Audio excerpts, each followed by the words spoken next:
urib qon oqizlashsa endi quloqidan bor. Qani endi qonun shunga qo'yib bersa. Ey Allohim o'zingga shukr Parvardigor. Optimusga chiqoqmi yo'q, aka, Optimusga chiqmayapman hozir. Optimus degan zal bo'lardi bizda. Optimus Prime. Lila qizlik anaqa olaylik, shirinlik. Bilasizlar, quruq bormayman zalga. Receptionda qizlar o'tiradi. O'sha qizlarga shirinlik olamiz. Assalomu alaykum. Qonvalga yaxshi kafelar chiqsin, tinchaman. Salomat. Assalomu alaykum.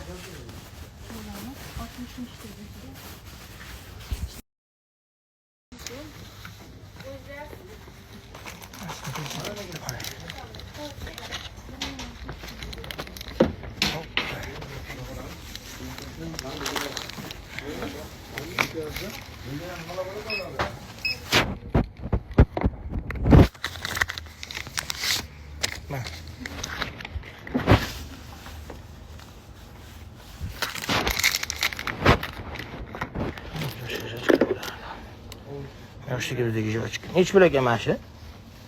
Bitta shundan, ikkita oling. Rahmat. Ichi etiketga chiqadimi shunda? Shunaqami? Kimi esida bor. Mana Louis yoshligimizda mana shunaqa. Bittarasiga ko'rsatadi. 50 ming so'm bo'ladi. Oling. Yo'qdan oling, mana quyosh bilan uryapmiz. Bo'ldimi, so'dingmi? Assalomu alaykum. Kartada prikol qilaman, jalab. Tak, nima deb o'tirdik? Ha, Louis, kim esida bor Louis? Hozir. Mana kim esida bor mana jivachkalar. Ichida buni original bo'lardi yoshligimizda. Menimcha hozir bu original emas. Ani ichida ochsangiz anaqa bo'lardi, короче. Yig'ardik biz buni, bor-ku, anaqasini. Etiketka bo'ladi-da, mana etiketka qaranglar buni. Mana. Jivachkasini chaynaymiz. Mana. Kim esida bor shu narsalar? Hozir o'qib beraman. Любовь это love is пытаться сделать наш мир лучше. 1997-yil chiqishni boshlagan ekan, qaranglar, mana o'sha paytlar kim esida bor? Mana shunaqalarni yig'ardik bizda bor-ku. Bilan yoshligimizda, asib assalomu alaykum. Yoshligimizda shunaqa narsalarni yig'ardik-da, мы какие-то были другие-da. Нас радовало обычные oddiy narsalar bizni quvontirardi-da, oddiy narsalar quvontirardi, bor-ku, oddiy bilan.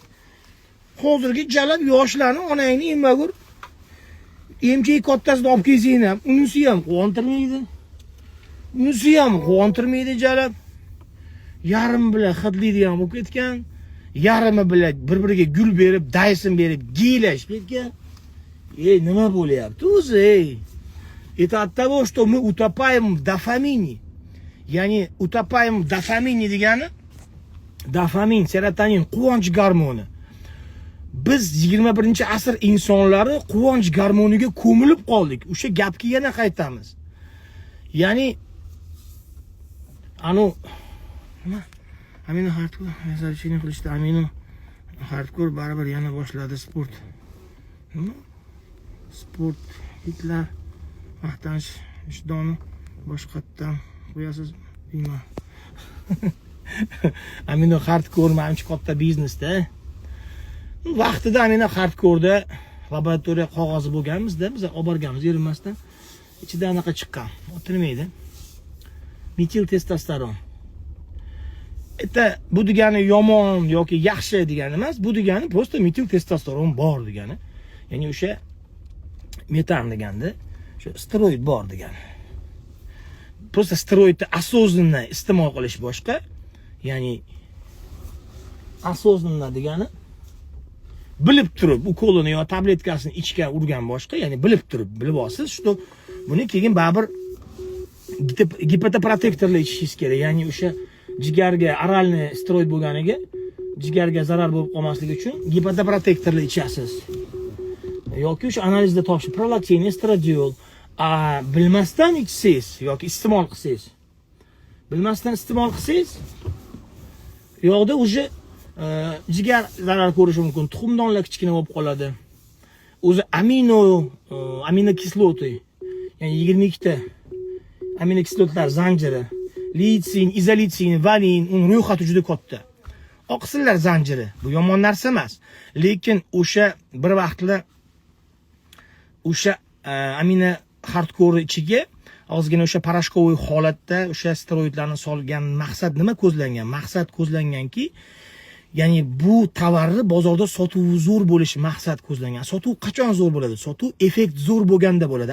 Effektni hech qachon oddiy aminokislot ichganingizda siz hech qachon hech qanaqa effekt sezmaysiz. Ya'ni sporiniyman oddiy aminokislot ichib yuradi, ya'ni original aminokislot, parashkov variant yoki boshqa bir firmanikini ichib yuradi, hech narsa sezmaydi. Hech qanaqa pump yoki hech qanaqa 100 kilo itarardi, 120 kilo itarib ketmaydi. Ya'ni oddiy amino kislotni ichganda, ya'ni tushunyapsizlarmi?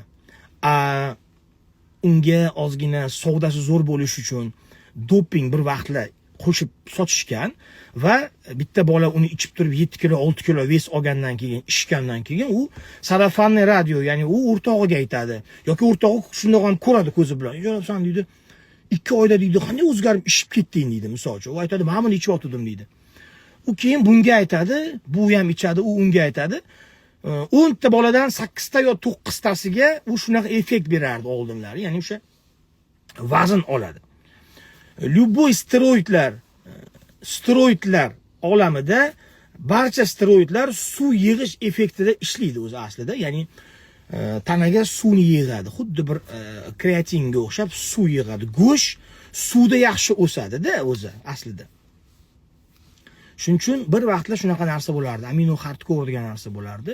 Ko'p bolalar uni ichib turib, badanlariga toshib ketardi. Nimaga toshyapti deb hayron bo'lishardi. U nimani hisobiga?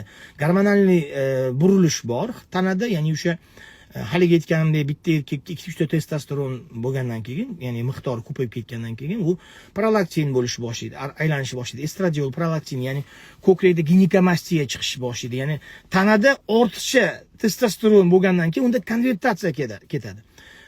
Anastrazol, letrazol degan tabletkalarni ichmagandan keyin tanada o'zi shunaqa holat bo'ladiki, ortiqcha testosteronni organizm jenskiy gormonga o'tkazish boshlaydi. Ya'ni mujskoy gormonni jenskiy gormonga konvertatsiya qilishni boshlaydi. Uni tushunmaydi ko'p yoshlar, o'ylaydiki, amino ichyapman, aminokislot ichyapman deydi-da, aslida bilmaydi ichida nima borligini. Tushunyapsizlarmi? Shuning uchun hali gap bu yomon degani emas. Bu yaxshi ham degani emas. Tasavvur qiling, sizga suv deb beryapti-da. Rangi suv, rangsiz. Lekin siz aroq ichyapsiz. Lekin bilmayapsiz aroq ichayotganingizni. Kayf bo'lib qolasiz-ku, to'g'rimi? Kayfda rulda o'tirasiz. Gayet o'tib qolsa, shtraf yoki o'zingiz halokatga uchrashingiz mumkin. Shunga o'xshagan narsa. Ya'ni, если ты осознанно употребляешь какие-то гормональные препараты, это не страшно. Ну, потому что ты знаешь, чем тебе придется завтра бороться. Ya'ni bu yomon degani ham emas. Albatta yomon degani boshqa narsani brend ostida boshqa narsani sotish, bu уже yomon va yolg'on degani.